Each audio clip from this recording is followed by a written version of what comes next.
Hello friends, Saturday recipes la இன்னைக்கு நம்ம பார்க்க போற ரெசிபி தக்காளி சட்னி. சூடா இட்லி அது கூட தக்காளி சட்னி வச்சு சாப்பிட்டோம் அப்படினா செம டேஸ்டா இருக்கும். மார்னிங் பிரேக்ஃபாஸ்ட் நைட் டின்னருக்கு இந்த ரெசிபி செய்யலாம். வாங்க தக்காளி சட்னி எப்படி செய்யறதுன்னு சொல்லி பார்க்கலாம்.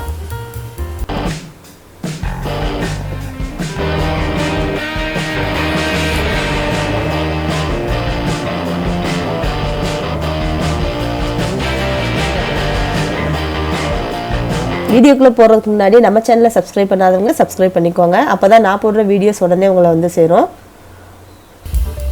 தக்காளி சட்னி செய்யறதுக்கு தேவையான பொருட்கள்: தக்காளி, பெரிய வெங்காயம், மல்லி, கருவேப்பிலை, வரமிளகாய், பூண்டு, கடுகு, உளுந்து, கடலைப்பருப்பு. இவ்வளவுதாங்க தேவையான பொருட்கள். வீட்டில் இருக்க பொருட்களை வச்சு ஈஸியா ரெடி பண்ணிடலாம். இப்போ நம்ம சட்னி எப்படி செய்யறதுன்னு பார்க்கலாம். பேன் சூடானதும் 2 டேபிள் ஸ்பூன் எண்ணெய் ஆட் பண்ணியிருக்கேன்.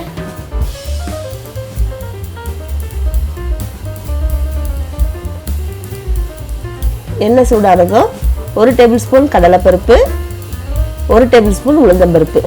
இதை நல்லா எண்ணெயில் நம்ம வறுத்து எடுத்துக்கணும். அடுப்பு மீடியம் ஃப்ளேமில் வச்சுட்டு வறுத்துக்கோங்க.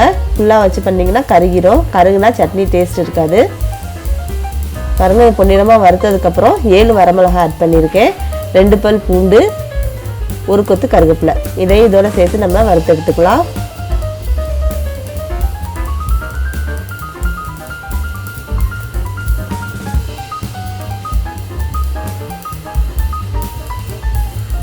இப்போ இதெல்லாம் நல்லா வறுத்தாச்சு.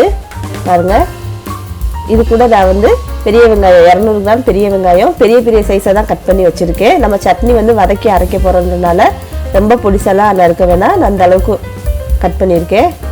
இப்போ இந்த வெங்காயத்தை நல்லா எண்ணெயில் வதக்கி நம்ம எடுத்துக்கலாம்.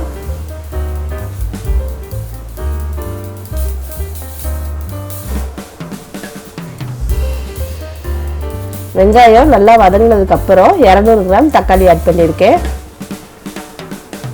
ஆட் பண்ணிட்டு மிக்ஸ் பண்ணி விட்டுக்கோங்க.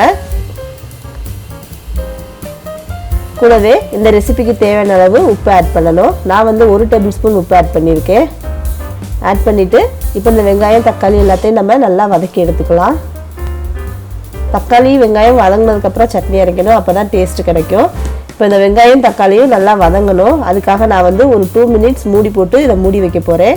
அடுப்பை மீடியம் ஃப்ளேமில் வச்சுட்டு. அப்போ வந்து தக்காளி நல்லா வதங்கி கிடச்சிரும். 2 மினிட்ஸ் கழித்து நான் ஓப்பன் பண்ணுறேன். பாருங்கள், தக்காளி வெங்காயம் எல்லாமே நல்லா வதங்கிடுச்சு.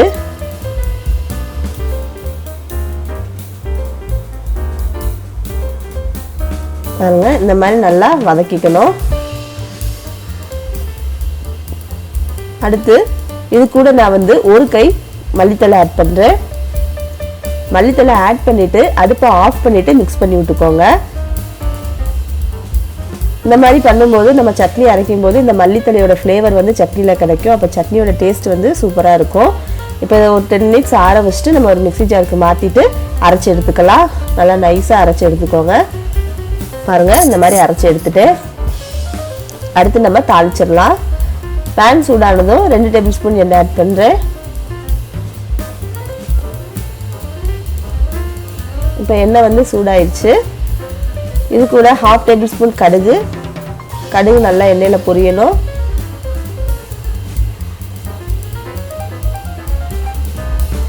நாலு வரமிளகாய், 1 கை கருவேப்பிலை. இது எல்லாத்தையும் எண்ணெயில் நல்லா வறுத்து எடுத்துக்கோங்க. இப்போ நம்ம அரைச்சி வச்சிருக்க சட்னியை இந்த தாளிச்சதில் ஊற்றிடலாம்.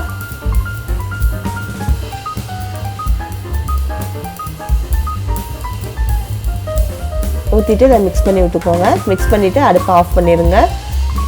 அவ்வளோதாங்க, தக்காளி சட்னி ரெடி ஆயிடுச்சு. ஒரு 15 மினிட்ஸில் வந்து இந்த ரெசிபி வந்து நம்ம செஞ்சிடலாம். இப்போ இதை வந்து ஒரு பாத்திரத்துக்கு மாற்றி எடுத்துக்கோங்க. பாருங்கள், எண்ணெயெல்லாம் பிரிஞ்சு சட்னி கிடச்சிருச்சு. இப்போ இதை நான் வந்து ஒரு பவுலுக்கு மாற்றி எடுத்துட்டேன். மார்னிங் பிரேக்ஃபாஸ்ட்டுக்கு நைட்டு டின்னருக்கு இது செஞ்சு கொடுத்தோம் அப்படின்னா எல்லோரும் விரும்பி சாப்பிடுவாங்க. ரொம்ப டேஸ்ட்டாக இருக்கும். நீங்களும் இந்த ரெசிபி உங்கள் வீட்டில் ட்ரை பண்ணுங்கள். ட்ரை பண்ணிவிட்டு எப்படி இருந்ததுன்னு சொல்லி எனக்கு கமெண்ட் பண்ணுங்கள்.